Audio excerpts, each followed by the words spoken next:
FPL Game Week 11 team selection, guys. In this video we are going to be taking a quick look at my team. I will mention how I did in the previous game week, but as well as what my transfer dilemmas are, as Victor Gyökeres is definitely out for this game week. So who will I be going with? Back to João Pedro, or will I take a punt on Liam Delap? And I will try and talk you through all of my transfer ideas. So without further ado, let's get into it.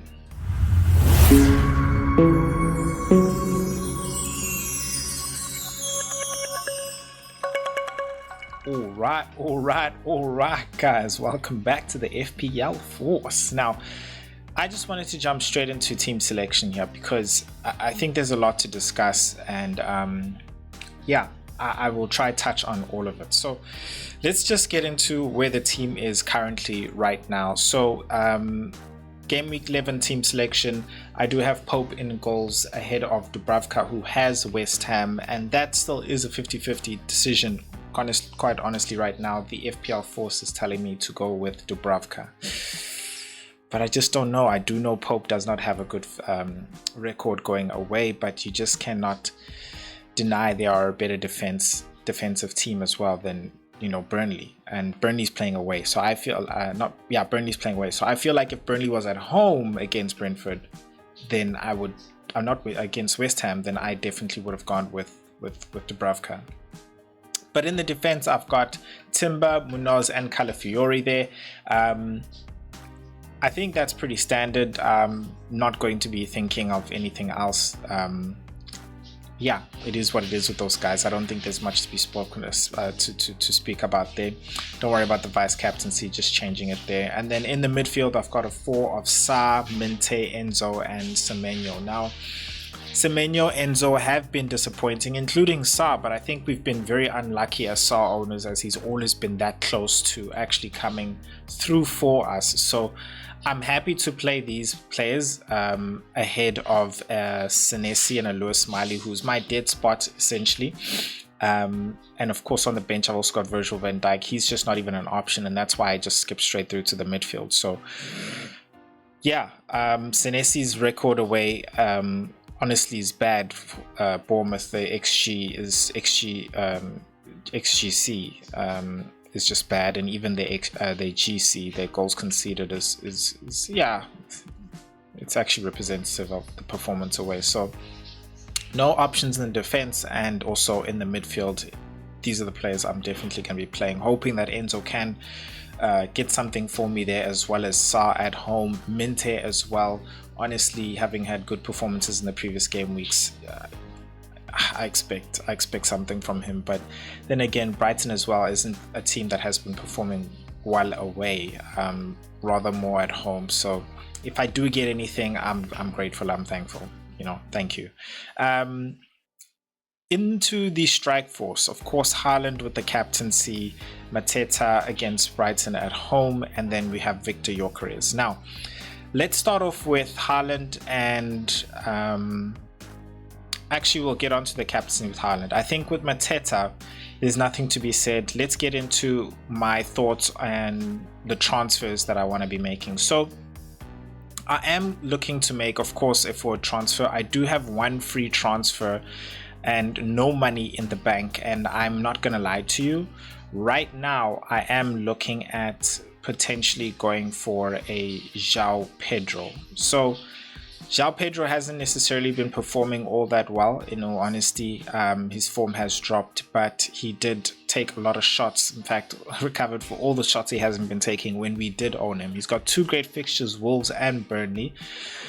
His ownership is still high, so 46%, it was at 44%, so a lot of players are going back to him, which I think is basically the solution for a lot of people. And I totally get that, because I think that's what I'm basically going through. Now let's go to the FPL Force Optimizer, one of the tools that we have, and I'll tell you where my decision making is coming from when I go to the ownership force shield. So if I do global and I say, okay, this is going to now analyze who basically, in terms of your picks, are good in terms of they are not high risk, your rank movement won't be high, and those who are basically your shields that you need in order to cover you so that you don't get too much variances. So when you look at it here, basically it tells you from the template coverage, I've got 13.3%, average ownership 24, got 2 high risks and 5 differentials. So that means my risk level is exposed. High differential squad, significant rank swings possible. Now, of course, my rank currently right now got a good green arrow, which was 3.9, took me up all the way to 3.9. And, you know, it's because of, you know, the team that I have like this. Now, it's saying to cover myself from you know, missing a huge rank drop again, I need to bring in João Pedro and of course Gabriel now. Yes, I'm one of those who don't have Gabriel. So João Pedro seems like the obvious pick to have, in all honesty. I am thinking about a Liam Delap. Now, hear me out, because in the Champions League he started on the bench, and that for me was a good sign that, like, okay, cool. He is in contention to play in the midweek, in the weekend. And when things did not look good, he brought him on along with Enzo and Garnacho, who got the goal as well. So that tells me that, like, he sees him as like, no, you are my number 9. So I expect him to actually play this game week, right? Now, the reason why I'm thinking of Liam Delap as a punt is because I'm actually looking to downgrade that forward spot in order to, if I actually make a sub here and I go to forwards, I'm actually looking to downgrade this forward spot. So if I take him out there, right, I should have 2.8 in the bank. Let's just check here, 2.8 in the bank, cool.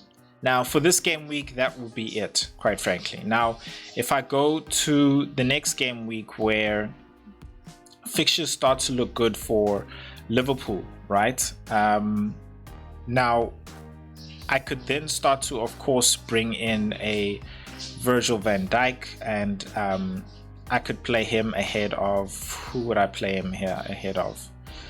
Wow, you see my team's looking good actually over there. So let's just put him ahead of Calafiori. And then Senesi's also got West Ham. So for the sake of it right now, let's take out the Arsenal defenders. And that defense is actually looking good, in all honesty, right now, with Wolves away, West Ham and Nottingham Forest. The midfield is also looking good, in all honesty. I still got Delap here, even if he does play or if he doesn't play. But what I do love is I can now go and get who I'm thinking about, in all honesty, is a midfield option from Liverpool, and that is actually Dominic Szoboszlai, right, ahead of Cody Gakpo. And reason being is he is sorry, he just went onto the thing there. Now he is more show in for minutes, in all honesty, as opposed to a Cody Gakpo, who honestly right now I'm not even sure of his minutes, and we're going to be entering that period where 14, 15, 13, 14, 15, or is it 14, 15, 16, where there's a midweek game there and there's going to be a rotation. So I don't want to be getting players along with Delap who are going to be highly rotated. So I want to get Dominic Szoboszlai, and knowing that he's on set pieces as well, he can take a good free kick. Yeah, man, like I just feel like he's a better option, in all honesty. Now, that does still free up a bit of money for me, 0.6. Yeah, 0.6 in the bank, which I still I have to play with, but only in the next game week. Basically, I will think of actually taking out Liam Delap, because then he will be playing Arsenal.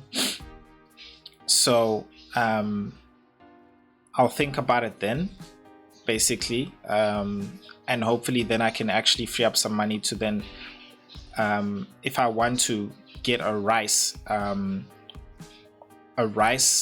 in my opinion, yeah, rather than a Saka. And this decision is really coming from when I go to my twin force, not rotation, the dual force. So over here, basically, if I go Rice versus Saka, so sorry about that. If I go Rice versus Saka, and let's just put it that for the next 5 game weeks, right?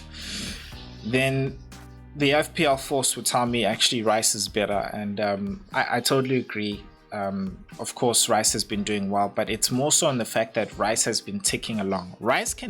Saka can definitely get you that haul. And I feel like a lot of people are going, wow, Gyökeres is out, I'm going to just move to Saka because, you know, I've got the money, whatever. But I just feel like, you know, I'd also, again, with that December period also coming and, you know, midweek and everything, Madueke and all of those guys are going to be coming back. I'm just like, no, bro. I'd rather get some short in minutes type of guys and know that this guy is going to be playing. So if I'm going to be doing any upgrade with that 6 million, it might just be like a Minte up to a Rice, who's 6.8. Again, like I say, I'll downgrade Delap and I'll move him to someone else. Or I think Sar's actually moving. I think Sar's actually going to be leaving. So maybe that's later move for Declan Rice. I can move Sar to actually Declan Rice. Yeah, so those are basically like my options, as well as I think also the debate on Mbeumo. So Mbeumo versus Bruno is also another option that I have, and I say this in the sense of with that 6 million, extra 6 million in the bank, I can actually take out Semenyo and upgrade him to Mbeumo, who could be my short-term option because I know in game weeks 14 and 15 they've got really good fixtures. So that's another reason, you know, why I'm also feeling like, okay, cool, you know, just take the punt on Delap. You still have that extra money, whereas if I had João Pedro, I don't really have all those options, and you know, I'm sort of like locking in myself to that 3, and I want to be able to just have the option whether or not I want to play Delap, who I do believe strongly will have those fixtures, but I'm okay if he doesn't actually play because I still have an all-round good squad who will be playing as good certain for minutes as well. So that's the thought there really in the midfield. And I think a lot of us are going to be selling Semenyo once his fixtures do turn, which I think is just after game week 15. So yeah, these are honestly my transfer dilemmas and thinking, you know, do I go for the safe pick right now, who is João Pedro? And it's really safe in the sense that hey, he is he's a short in for minutes, you know, whereas Delap can easily miss. So this game, and maybe even not even play enough minutes. So honestly, it's about my risk appetite. But being at 3.9 million, I'm sort of like, cool, I gotta take my risks somewhere. As you can see, my team is already differential. But yeah, if I want to take the risks, I think I will need a bit of cover, of course, which is taking me to captaincy. And I say that because I don't want to be taking my risks in the captaincy. So if you go to our captaincy tool, captaincy calling, and we put it to game week 11, and we say get captain recommendations, it has 12 because I got 12 players on the field. You'll see Haaland is well above, sky high, of course. Now I talk about captaincy because there are people who are thinking and saying, look, this is a tough fixture. As you can see, as much as he's top captain, excellent form, but he has a tough fixture against Liverpool, yet he does have home advantage. You do have other options like Mateta, who even in the next game week playing Wolves is also actually a top captaincy pick. Excellent form, moderate fixture against Brighton at the moment. So it's one of those where if you do want to go different, I think the safest out of any of them is really Mateta. He's not here because he's not on my team, but Gabriel, even this game week, in all honesty, should get you a 6 points and maybe even 8 and giving you 16. I think even if Haaland does score, I think 18 on captaincy is actually still good and helps cover you basically. So I feel like maybe even a safer pick than Mateta is definitely a Gabriel. I do believe that Semenyo could be an option the next game week as well, as he plays West Ham at home. But that's something we'll have to see, of course, in the next week. His form isn't necessarily the best, of course, as you can see, but I think that moderate fixture will change to a good fixture in the next game week as well. The others are not really options, if you ask me, in my opinion. As you can see, the difference there in the appeal score is like 20 between number 1 and number 2, and then like 10 between number 3 and 10. So number 2 and 3. So yeah, for me, that's my thinking right now, my dilemma, in the sense it's really João Pedro or Delap. How much is my risk appetite?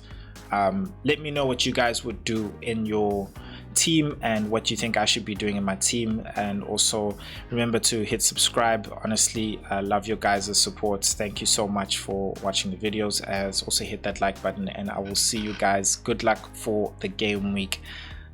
Peace.